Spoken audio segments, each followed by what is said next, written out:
Good morning students. Okay, now today we have to see Archimedes principle. Up to now we are studied about last lecture, that is the buoyant force. Okay, when we immerse any object in and liquid, then the upward force act on that object.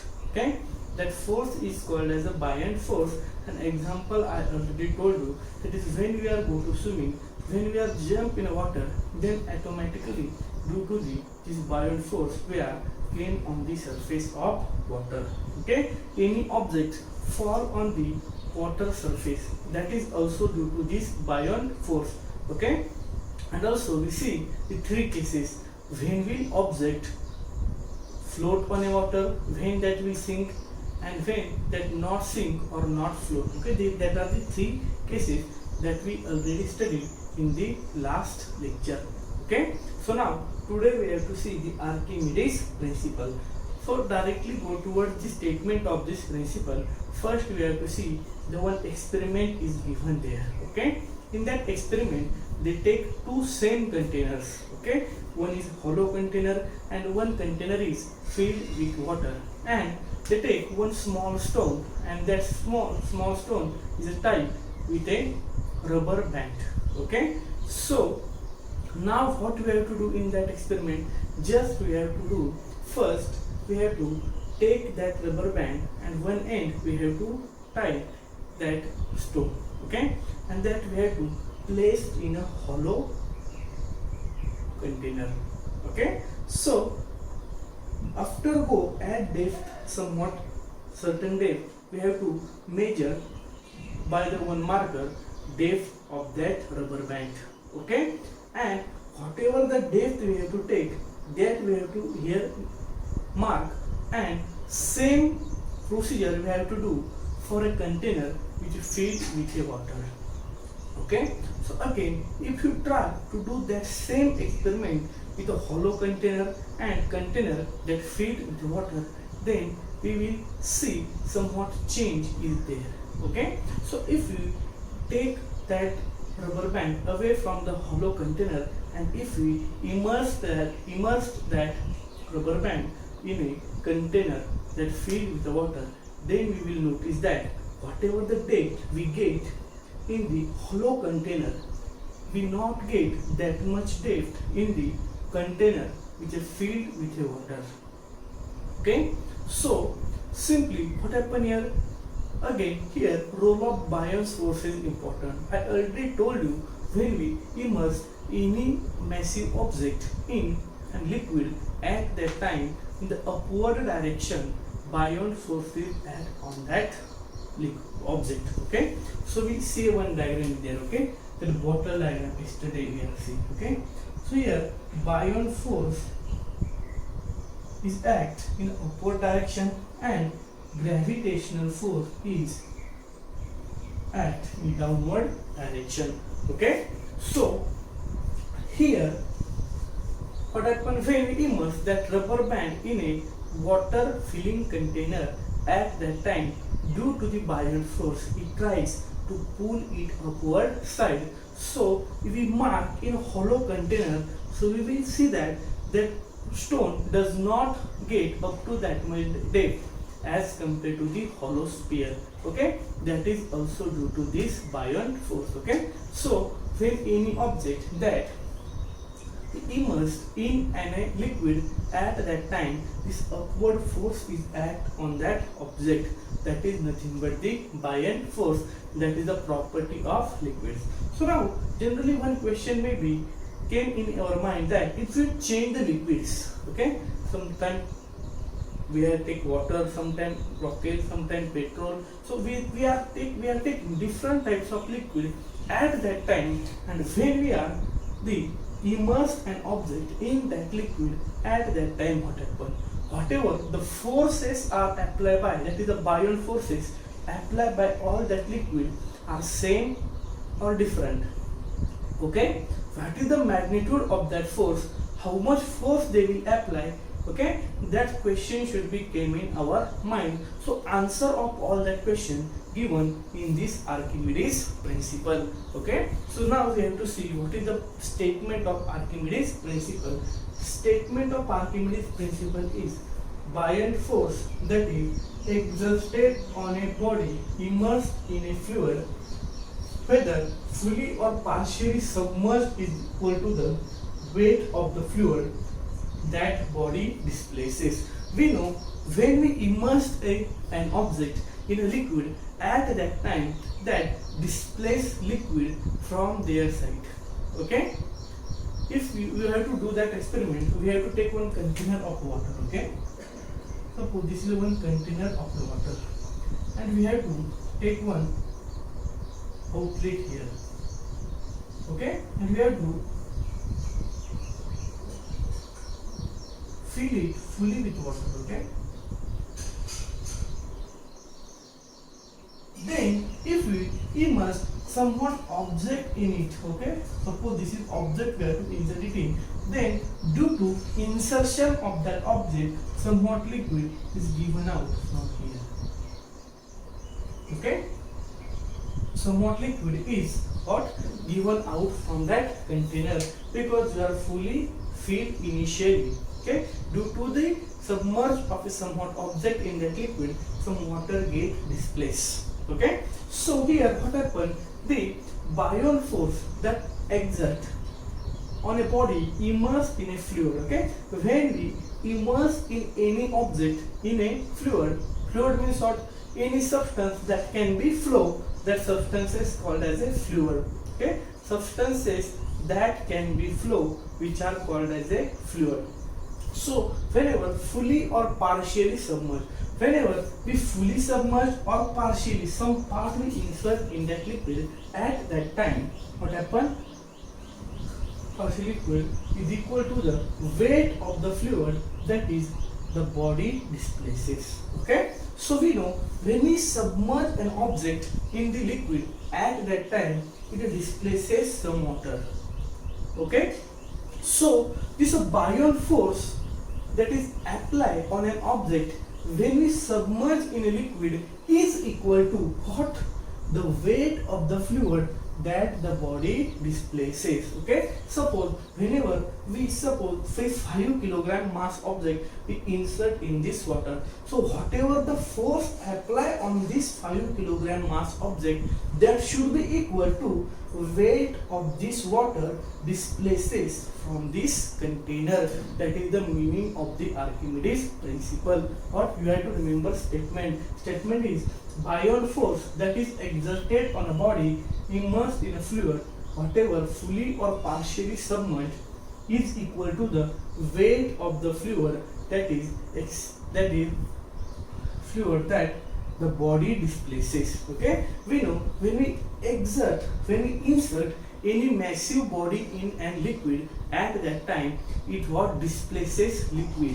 Okay, so how much liquid that is displaces, that should be weight of that liquid displaces should be equal to the buoyant force act on that object. Okay, we know if we immerse any object in a liquid, at that time upward direction buoyant force will be applied on that object, and that buoyant force is how much we can calculate that buoyant force by using this Archimedes principle. And this Archimedes principle tells us that whatever the buoyant force act on an object, when we immerse that object in a liquid, at that time that buoyant force should be equal to the weight of the water displaces by that object. Okay, so this statement you have to remember. Okay, so this is actually the last topic of this chapter, Archimedes principle. So that topic is based on the buoyant force. Okay, in last topic we have studied about the buoyant force. This is upward force. Okay, due to that it is very easy to move and heavy objects in liquids. Okay, this force is helpful for us because we can move very easily any object in liquid, very heavy object. Okay, but if we try to move outside the liquid, then it is not possible. Okay, because of the buoyant force it is possible, but outside the liquid this buoyant force is not possible. So this motion of such a heavy object is very easy because of this buoyant force inside the liquids. Okay, and that force is how much? Okay, how that force will apply, what is the amount of that force, that will be given us by this Archimedes principle. Okay, and that Archimedes principle is told that the buoyant force that is exerted on a body immersed in a fluid, whether fully or partially submerged, is equal to the weight of the fluid that the body displaces. Okay, this is the statement of Archimedes principle that you should have to remember many times. That statement asked in examinations, okay, for 1 or 2 marks. Okay, so you have to write that statement with one example. Okay, so this is the Archimedes principle. This is the example you have to remember. Whenever we submerge an object in an liquid, then that object displace water. Okay, only if it is what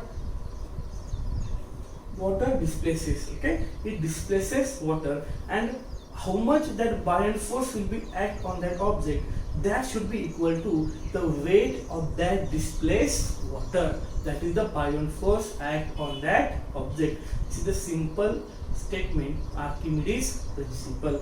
Okay, that you have to remember. So such a way that we complete first chapter here, work and energy. All the theoretical part we are complete today now. Okay, so now we see some problems based on this topic. Now one topic again we have to see, that is the density. Okay, topic we have to see, that is density and relative density. Okay, so density of any object is determined in the ratio of mass and a volume of that particular object. Okay, suppose m is a mass of an object and v is a volume of an object. Okay, so here density of any object is given by the ratio of mass to the volume. Okay, mass to the volume ratio of any object is simply called as its density. Okay, so here mass by volume is called as the density. We have to remember this formula because we have to solve problem based on these formulas. Okay, so ratio of mass by volume is called as the density. So density is equal to mass by volume.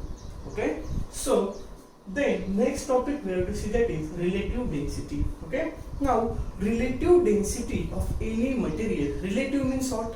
Relation with other somewhat material. So relative density of an object expressed in comparison density of water. Here simply we have to compare density of an object with the water. That comparison is simply called as the relative density of an object. Then formula for relative density is density of an object divided by density of water. We have to divide density of an object with by the density of water, then we will get relative density of an object. Okay, so simply we have to know what is density. Density is what? Ratio of mass to the volume is simply called as the density. Then second part we have to see, that is relative density. Relative density is what? Relative density is simply the relativity of, the density of an object is in comparison with the density of water. That is simply called as the relative density. And formula for relative density is density of an object divided by density of an water. So we have to solve some problem based on these two formulas. Density is equal to m by v, mass by volume, and relative density is equal to density of an object divided by density of a water. On the basis of these two formulas, we have to see some problems.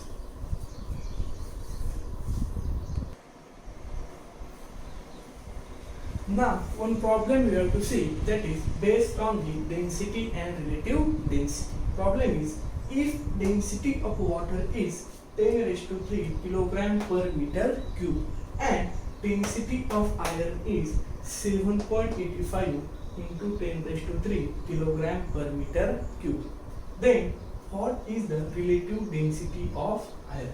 Okay, so we are studying formula of relative density. Formula of relative density tells us that relative density is equal to density of an object divided by density of water. So we have to just divide the density of object by the density of water. First of all, this kilogram per meter cube is a unit of density. Okay, we know density is equal to ratio of mass by volume. Okay, mass we measure in kilogram in MKS, SI system. Okay, and volume we measure in meter cube. Okay, so kilogram per meter cube is a unit of this density. We get this unit from the formula. Okay, kilogram per meter cube is a unit of the density. Mass by volume ratio is called as the density. Here, first of all, we have to write given part of this problem. What is given? Okay, so density of water is given us. Okay, here density of water is 10 raised to 3 kilogram per meter cube. First of all, we have to write all the given data from the problem. Okay, so here density of water is 10 raised to 3 kilogram per meter cube. Then, and the density of iron is also given. Density of iron is 7.85 kilogram per meter cube. So that also we have to write over here. Okay, then we have to calculate what is the relative density of iron. Okay, so relative density of iron is given by density of iron divided by density of water. We get relative density of any object just by dividing density of that object by the density of water. Okay, so here density of iron is how much? Density of iron is 7.85 into 10 raised to 3 kilogram per meter cube, and density of water is how much? 10 raised to 3 kilogram per meter cube. Here 10 raised to 3 will get cancelled. Also, both units are also same, numerator and denominator. So these units also get cancelled. So relative density of an iron should be equal to 7.85. You also have to remember that density, relative density does not have any unit. Okay, relative density does not have any unit because both unit of numerator and denominator are same, so both will get cancelled. So whatever the answer is here in case of the relative density, that it should be a pure number. It is pure number because same units are also get cancelled here. Okay, so this is the relative density of iron. Okay, relative density is simply or the ratio of density of material divided by density of water. Okay,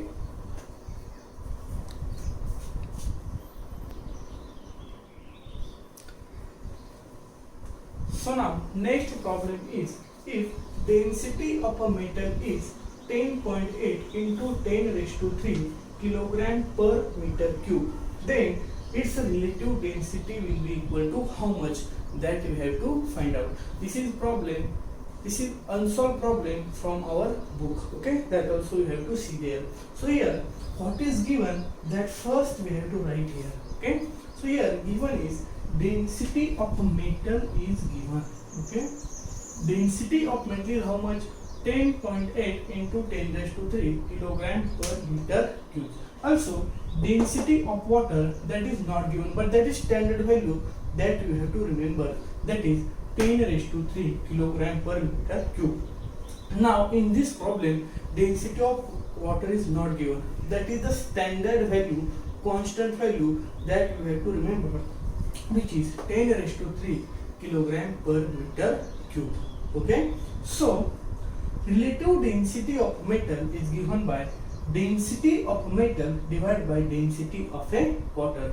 The density of a metal and density of water is a ratio is simply called as a relative density. So it should be equal to density of metal is how much? 10.8 into 10 raised to 3 kilogram per meter cube, and density of water is how much? 10 raised to 3 kilogram per meter cube. So here 10 raised to 3, 10 raised to 3 from numerator and denominator get cancelled. Also kilogram per meter cube, that also gets cancelled. So remaining is not simply 10.8 is the answer, that is the relative velocity of that particular metal. Okay, in the calculation of relative density we have to take only ratio of what? Ratio of that particular material to the ratio of a water. Okay, that ratio is called as a relative density of that particular material. Okay,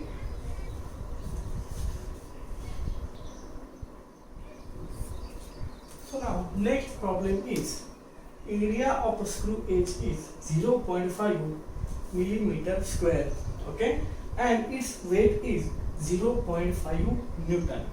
Calculate the pressure applied by screw edge on the wooden block in Pascal. We have to calculate in Pascal.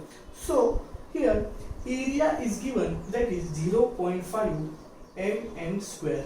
Okay, but now we have to calculate it in Pascal.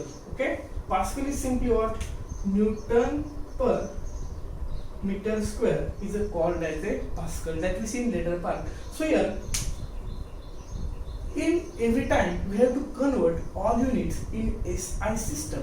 Okay, in SI system we have to convert it in meter square. Okay, here given is millimeter square, but here we have to convert it in meter square. So 0.5 millimeter square will be equal to 0.5 into 10 raised to minus 6 meter square. Okay, if you have to convert millimeter square into the meter, at that time we have to multiply it by 10 raised to minus 6. Okay, that you have to remember. So 0.5 mm square should be equal to 0.5 into 10 raised to minus 6 meter square. Then weight is also given, that is the 0.5 Newton. Okay, then we have to calculate pressure. So pressure is given by force upon area. So here force is how much? Weight is nothing but the what? Force. Whatever our weight is what? That is the force. So weight is 0.5 Newton divided by our area is 0.5 into 10 raised to minus 6 meter square. So here 0.5 will get cancelled. Okay, so only remember remaining is 10 raised to minus 6 in denominator. If that we transfer it in numerator, so it will get 10 raised to plus 6. Okay, if 10 raised to minus 6 we transfer it in numerator, so it will become 10 raised to plus 6. That you have to remember. So our answer is here, remember, is only 1 Newton, 1 into 10 raised to 6 Newton per meter square, and this Newton per meter square is also called as a Pascal. Okay, so our answer is 10 raised to 6 Pascal. Such a way that we have to solve some problems. Okay, so this is about density and relative density. Such a way that today we complete our chapter number 1, that is force and pressure. In next lecture we will start new chapter. Thank you.